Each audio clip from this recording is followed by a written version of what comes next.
Hi friends, welcome back to my channel name is Indian real life real home और मैं प्रीति आप सभी का अपने चैनल पे स्वागत करती हूँ। सो फ्रेंड्स, आज मैं आपके साथ शेयर करने वाली हूँ सर्दियों के स्पेशल गोंद के लड्डू की रेसिपी, जो बहुत ही टेस्टी बनते हैं, बनाना बहुत ही आसान है।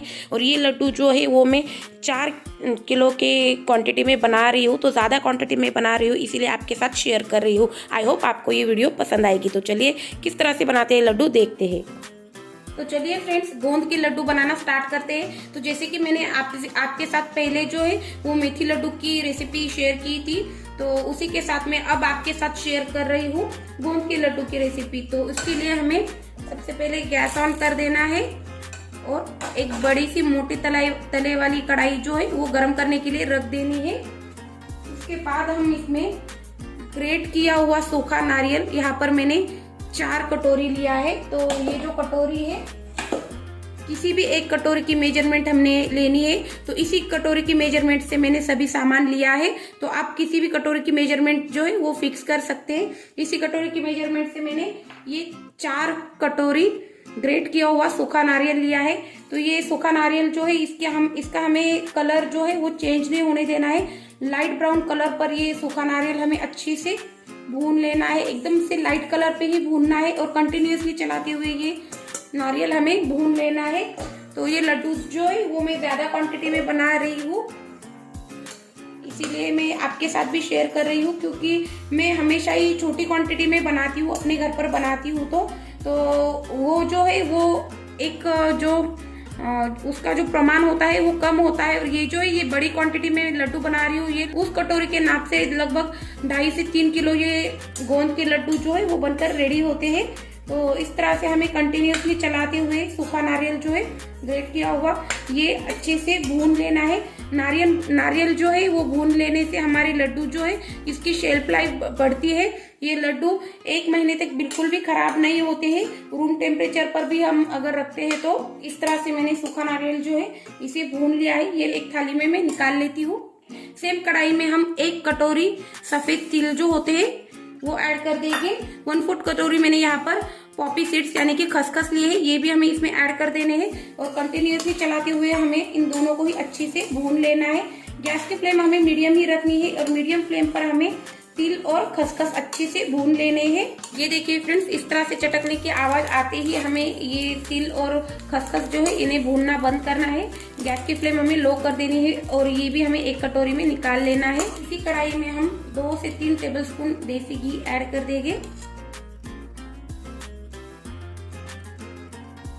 देसी घी हमें अच्छे से गर्म होने देना है। घी अच्छे से गर्म हो चुका है। अब हम इसमें एडिबल जो गोंद होती है वो फ्राई कर लेनी है, हमें अच्छे से भून लेनी है। तो ये गोंद मैंने 1.5 कटोरी ली है, थोड़ी सी ज्यादा मैं यूज कर रही हूँ, क्योंकि मेरे घर में जो है वो गोंद के लड्डू जो है ज्यादा गोंद डालकर ही पसंद आते हैं। आप चाहे तो 1 कटोरी भी ये गोंद जो है वो यूज कर सकते हैं। तो मैं यहाँ पर 1.5 कटोरी गोंद जो है वो इस तरह से थोड़ा थोड़ा डालकर हमें भून लेना है, इसे फुला लेनी है। तो ये जो है इसके साइज से डबल हो जाती है भूनने के बाद देसी घी में। इसी तरह से मैं ये गोंद जो है वो भून लेती हूँ। ये देखिए फ्रेंड्स, इस तरह से मैंने ये गोंद जो है वो पूरी इस तरह से फ्राई कर ली है। अब हम जो बचा हुआ देसी घी है इसमें 1 कटोरी किशमिश जो है उन्हें भून लेना है। हमें कंटिन्यूअसली चलाते हुए हमें किशमिश जो है वो भूनने हैं, इन्हें जलने नहीं देना है। बस हमें ये किशमिश जो है इन्हें फुलाकर रेडी कर लेना है, यानी कि ये किशमिश जो है ये भी फूल जाते हैं, अपने साइज से डबल हो जाते हैं। बस इतना ही करना है, हमें ज्यादा जलाना नहीं है। ये देखिए फ्रेंड्स, इस तरह से मैंने ये किशमिश जो है इन्हें भी अच्छे से भून लिया है। ये भी हम एक थाली में निकाल लेंगे। और इसमें 2 कटोरी मखाने जो है इन्हें हमें भून लेना है। तो मखाने जो है इन्हें हमें अच्छे से क्रिस्पी कर लेना है। तो कंटिन्यूअसली चलाते हुए ही हमें मखाने जो है वो भून लेने हैं। 3 से 4 मिनट भूनने के बाद ये उठाना है। ये देखिए इस तरह से ये फोड़ना है। तो ये अच्छे से क्रिस्पी हो जाते हैं, तभी हमें ये भूनना बंद करना है। तो अब मैं ये एक थाली में निकाल लेती हूँ। 1 कटोरी गोडम्बी जो है वो भी अच्छे से हमें साफ कर लेनी है और गीले कपड़े से पोंछ के इसे सुखा लेना है आधे घंटे के लिए। तो भी हमें इसे अच्छे से सूखने देना है और फिर यूज करना है। तो ये 1 कटोरी मैंने गोडम्बी ली है। कंटिन्यूअसली चलाते हुए इसी तरह से मीडियम फ्लेम पर मैं ये गोडम्बी जो है 3 से 4 मिनट के लिए भून लूंगी। कंटिन्यूअसली चलाते हुए भून लिए है। अब हम ये भी एक थाली में निकाल लेंगे। एक कटोरी अखरोट जो है इन्हें भी अच्छे से भून लेंगे। तो ये देखिए फ्रेंड्स, इस तरह से मैंने अखरोट भी भून लिए हैं, इन्हें भी मैं एक थाली में निकाल लेती हूँ। अब हम इसी कढ़ाई में एक कटोरी बादाम इस तरह से मैंने कूट लिए हैं वो ऐड कर देंगे। एक कटोरी कैजूस, ड्राई फ्रूट आप आपके हिसाब से आपके पसंद से ले सकते हैं। आधी कटोरी मैंने यहाँ पर पिस्ता लिए है, पिस्ता की भी बहुत ही अच्छी टेस्ट आती है इन लड्डुओं में। और 1/4 कटोरी मैंने यहाँ पर चिरौंजी जो होती है वो ली है, तो वो भी हमें इसमें ऐड करनी है। और ये भी हमें 3 से 4 मिनट के लिए कंटिन्यूसली चलाते हुए अच्छे से भून लेना है। एक चम्मच इसके साथ हमें देसी घी भी डालना है। देसी घी में अच्छे से हमें ये भूनने हैं सभी ड्राई फ्रूट्स। ये देखिए फ्रेंड्स, मैंने सभी ड्राई फ्रूट्स जो है वो अच्छे से भून लिए हैं। इन्हें भी अब हमें एक थाली में निकाल लेंगे। और काली खजूर होती है उसकी पाउडर ली है मैंने 6 कटोरी करना है। देसी घी ऐड करके हमें ये अच्छे से चलाते हुए भून लेनी है। ये खजूर पाउडर जो है इसे भी 3 से 4 मिनट के लिए मीडियम फ्लेम पर अच्छे से भून लिया है। अब हम ये भी एक बड़ी सी थाली में निकाल लेंगे। 1.5 कटोरी मैंने गेहूं का आटा जो है वो लिया है, इसे भी हमें कंटिन्यूसली चलाते हुए अच्छे से भून लेना है। इससे बहुत ही बढ़िया ऐसी टेस्ट आती है लड्डुओं में, और साथ ही साथ बाइंडिंग भी होती है लड्डुओं में, अच्छे से बाइंड होते हैं लड्डू। इसीलिए हमें गेहूं का आटा जो है वो यूज करना है। 2 टेबलस्पून इसमें मैंने देसी घी ऐड कर दिया है और कंटिन्यूसली चलाते हुए हमें 9 से 10 मिनट के लिए ये गेहूं का आटा जो है वो भून लेना है मीडियम फ्लेम पर। गेहूं का आटा भी अच्छे से भून लिया है। टोटल 10 मिनट लगे मुझे ये गेहूं का आटा भूनने के लिए। अब हम ये गेहूं का आटा जो है वो एक थाली में निकाल लेंगे।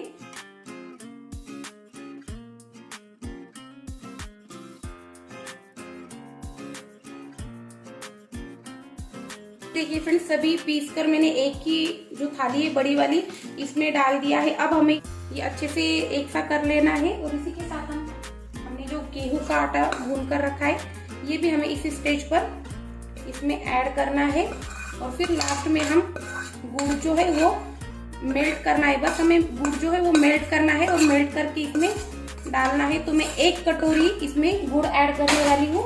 तो जितना हमें मीठा चाहिए उस हिसाब से हमें गुड़ लेना है। तो मेरे घर में जो है कम मीठा ही खाया जाता है, तो मैं 1 कटोरी ही इसमें गुड़ ऐड करने वाली हूँ। आप चाहे तो 2 या 3 कटोरी भी इसके मेजरमेंट के हिसाब से 3 कटोरी जो गुड़ है वो परफेक्ट जाता है। तो आप 3 कटोरी भी गुड़ जो है वो यूज कर सकते हैं। तो अब हमें ये अच्छे से एक सा कर लेना है और सबसे लास्ट में हम इसमें गुड़ ऐड करेंगे। इस चम्मच के मेजरमेंट से मैंने सभी ये पाउडर्स लिए हैं। तो आधा चम्मच मैंने जायफल पाउडर ली है, 1 चम्मच सौंठ की पाउडर ली है, 1 चम्मच इलायची पाउडर ली है और 1 चम्मच पिंपरी चूर्ण लिया है। तो इससे जो है बहुत ही अच्छी टेस्ट आती है लड्डुओं में। तो ये सभी हमें इसमें अच्छे से एक से कर देने हैं। और इसी के साथ मैंने यहाँ पर 1 कटोरी ही गुड़ लिया है, तो ये गुड़ में अच्छे से मेल्ट कर लूंगी और इसमें ऐड कर दूंगी। तो पहले मैं ये जो पाउडर हमने डाली है ये अच्छे से इसमें एक सी कर लूंगी। तो ये देखिए फ्रेंड्स, यहाँ पर गुड़ जो है ये अच्छे से मेल्ट हो गया है। गुड़ की हमें चाशनी नहीं बनानी है, बस हमें गुड़ को मेल्ट कर लेना है। और मेल्ट होने के बाद हमें जो हमने लड्डू का चूरा बना लिया है उसमें ये गुड़ जो है मेल्टेड वो ऐड करना है। और करछी के हेल्प से हमें पहले तो ये गुड़ अच्छे से लड्डुओं में एक सा कर लेना है और फिर हाथ के हेल्प से हमें अच्छे से ये पूरे लड्डुओं में ये गुड़ जो है वो एक सा कर लेना है। और उसके बाद हमें मीडियम साइज़ के इस तरह से, ये देखिए इस तरह से छोटे से मीडियम साइज़ के लड्डू हमें बना लेने हैं, जैसे कि एक टाइम पे एक लड्डू हम खा सके। ये एक लड्डू और इसके साथ 1 गिलास दूध अगर हम लेते हैं तो हमारी इम्यूनिटी बढ़ती है, हमें खून की कमी नहीं होती है, कैल्शियम की कमी नहीं होती है और हमारी हेल्थ अच्छी रहती है। तो इस तरह से ये लड्डू आप भी आपके घर पर बनाइए और आपके अनुभव मुझे कमेंट सेक्शन में कमेंट करके ज़रूर बताइए। तो चलिए फ्रेंड्स, मिलते हैं अगली वीडियो में, तब तक के लिए बाय बाय, टेक केयर।